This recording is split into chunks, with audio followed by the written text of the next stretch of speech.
રસોઈમાં સ્વાદ અને સુગંધ વધારવા માટે તમે નીચે મુજબની સરળ રીતો અપનાવી શકો છો. મસાલા અને વઘારની કળા. પરફેક્ટ વઘાર. દાળ, કઢી કે શાકનો સ્વાદ તેના વઘાર પર આધારિત છે. રાઈ, જીરું, હિંગ અને મીઠા લીમડાનો ઉપયોગ યોગ્ય રીતે કરો. વઘાર કરતી વખતે આંચ ધીમી રાખવી જેથી મસાલા બળી ન જાય. ગરમ મસાલાનો ઉપયોગ. રસોઈ તૈયાર થઈ જાય ત્યારે છેલ્લે ઉપરથી થોડો ગરમ મસાલો છાંટવાથી તેની સુગંધ અદ્ભુત આવે છે. મસાલા શેકવા.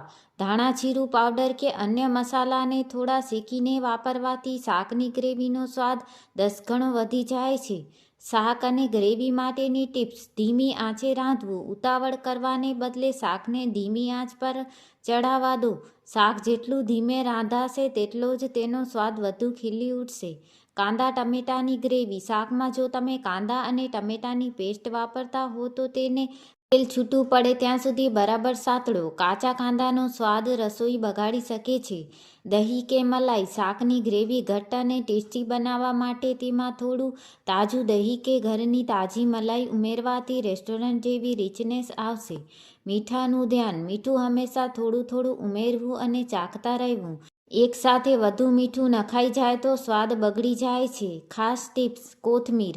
રસોઈ પીરસતી વખતે તાજી કોથમીર સમારીને ઉપરથી નાખવી જેનાથી દેખાવ અને સ્વાદ બંને વધે છે. ઢાંકીને રાખવું. રસોઈ બની જાય પછી તેને તરત જ પીરસવાને બદલે 5-10 મિનિટ માટે ઢાંકીને રાખો. આનાથી મસાલા અંદર સુધી સારી રીતે ભળી જાય છે. તેલ, ઘી. શાકનો વઘાર હંમેશા ગરમ તેલ કે ઘીમાં કરવો. યાદ રાખો, રસોઈમાં પ્રેમ અને ધીરજ ઉમેરવાથી ગમે તેવી સામાન્ય વાનગી પણ લાજવાબ બની જાય છે. શાકભાજી અને કઠોળ માટે ટિપ્સ. કઠોળ બાફતી વખતે. ચણા, રાજમા કે મગ જેવા કઠોળ બાફતી વખતે તેમાં એક તમાલપત્ર અને થોડું મીઠું ઉમેરવું. આનાથી કઠોળ અંદરથી મોડા નહીં લાગે. બટાકાનો ઉપયોગ. શાકની ગ્રેવી વધુ ઘટ્ટ કરવી હોય તો એક નાનું બટાકું બાફીને મેશ કરીને ગ્રેવીમાં ઉમેરી દો. તેનાથી શાકનો સ્વાદ અને ટેક્સચર બંને સુધરે છે. કોબી કે ફ્લાવર. આ શાક બનાવતી વખતે તેમાં થોડા આદુ મરચાંનો અધકચરો વાટેલો મસાલો ઉમેરવાથી તે વધુ સ્વાદિષ્ટ લાગે છે. રોટલી અને ભાખરી માટે. સોફ્ટ લોટ. રોટલીનો લોટ બાંધતી વખતે તેમાં થોડું દૂધ અથવા દહીં ઉમેરવાથી રોટલી લાંબા સમય સુધી પોચી રહે છે. લોટ બાંધ્યા પછી તેને 15-20 મિનિટ માટે તેલવાળા હાથે કે ભીના કપડાથી ઢાંકીને રાખવો. મોણ. ભાખરી કે પૂરીમાં તેલનું મોણ યોગ્ય પ્રમાણમાં હોવું જોઈએ જેથી તે અંદરથી કાચી કે કઠણ ન લાગે. સ્વાદ વધારતી નાની નાની યુક્તિઓ. કસૂરી મેથી. કોઈ પણ પંજાબી શાક કે ગ્રેવીવાળી વાનગીમાં છેલ્લે થોડી કસૂરી મેથીને હાથથી મસળીને નાખવાથી રેસ્ટોરન્ટ જેવી સુગંધ આવે છે. આદુ લસણની પેસ્ટ. તૈયાર પેસ્ટ કરતાં ઘરે વાટેલી આદુ લસણની તાજી પેસ્ટનો ઉપયોગ કરવાથી સ્વાદમાં મોટો તફાવત પડે છે. હિંગનો વઘાર. જો તમે તેલ ગરમ થયા પછી તરત હિંગ ઉમેરો છો તો તે મસાલાને વધુ બેલેન્સ કરે છે. રસોઈમાં આવતી સામાન્ય ભૂલો સુધારવા માટે. દૂધ ફાટી જાય તો. જો ગ્રેવીમાં દૂધ કે દહીં ઉમેરતી વખતે તે ફાટી જાય તો ગ્રેવીને સતત હલાવતા રહેવું. ગ્રેવી બની ગયા પછી તેમાં થોડું ઠંડુ પાણી ઉમેરીને ફરીથી ગરમ કરવાથી તે એકરસ થઈ જશે.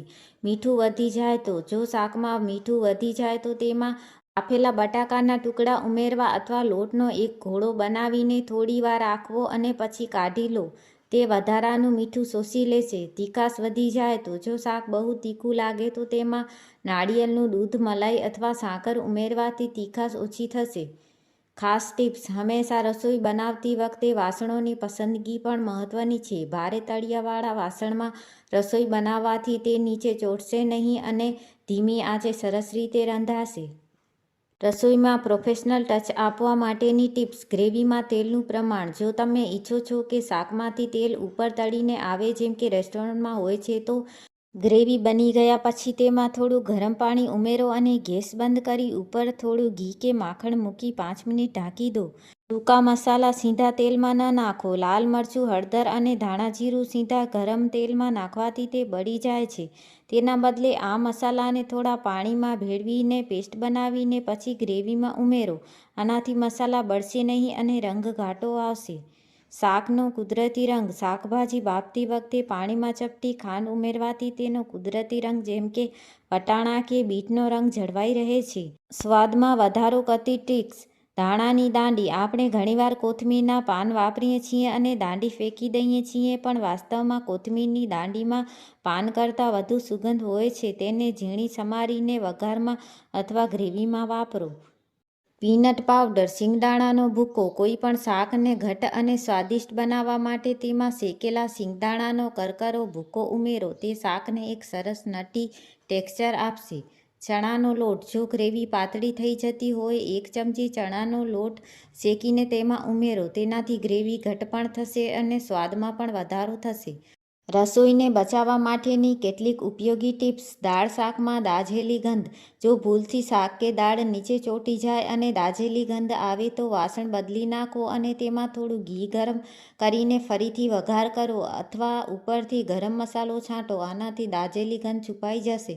ડુંગળી જલ્દી સાતળવા. ડુંગળી જલ્દી ગુલાબી અને ક્રિસ્પી થાય તે માટે તેમાં સહેજ મીઠું ઉમેરો. મીઠું ડુંગળીનું પાણી ઝડપથી બહાર કાઢશે. પીરસવાની કળા. ગાર્નિશિંગ. રસોઈ દેખાવામાં સારી લાગે તો ખાવાની મજા બમણી થઈ જાય છે. હંમેશા સર્વ કરતી વખતે ઉપરથી થોડી મલાઈ, છીણેલું પનીર, તળેલી ડુંગળી અથવા આદુની ઝીણા ટુકડા મૂકવાથી રસોઈ રાજવી લાગે છે. સૌથી મહત્વની વાત. રસોઈમાં હંમેશા સિઝનિંગનું ધ્યાન રાખવું. દરેક સ્ટેપ પર થોડું થોડું મીઠું અને મસાલા ચાખવાથી અંતે રસોઈમાં સ્વાદનું પરફેક્ટ સંતુલન જળવાય છે. શાકભાજીને લાંબા સમય સુધી તાજા રાખવા. લીલા શાકભાજી જેમ કે કોથમીર, મીઠો લીમડો, પાલકને પ્લાસ્ટિકની થેલીમાં રાખવાને બદલે એક સુતરાઉ કપડામાં લપેટીને ફ્રીજમાં રાખો. આનાથી શાકભાજી લાંબા સમય સુધી કરકરા રહેશે. લીંબુને લાંબા સમય સુધી સારા રાખવા હોય તો તેને કાચની બરણીમાં પાણી ભરીને તેમાં ડુબાડીને રાખો. સ્વાદ વધારતી કેટલીક ખાસ સામગ્રીઓ. અનાનસ કે સફરજન. જો તમે કોઈ એવી ગ્રેવી બનાવી રહ્યા છો જેમાં દહીં કે ટમેટાં ઓછા છે, તો તેમાં સહેજ પાકેલા સફરજન કે અનાનસના ટુકડા ઉમેરવાથી એક અનોખો મીઠો ખાટો સ્વાદ આવશે. હિંગનું મહત્વ. હિંગ માત્ર પાચન માટે જ નહીં પણ રસોઈમાં સુગંધ ઉમેરવા માટે પણ છે. હંમેશા ખડા ગઠ્ઠાવાળી હિંગનો ઉપયોગ કરો. તેનો સ્વાદ પાવડરવાળી હિંગ કરતાં વધુ પાવરફુલ હોય છે. મેથીની કડવાશ. મેથીનું શાક બનાવતી વખતે જો મેથી કડવી લાગે તો સમારેલી મેથી પર થોડું મીઠું છાંટી 15 મિનિટ રહેવા દો અને પછી પાણી નીચોવીને શાક બનાવો.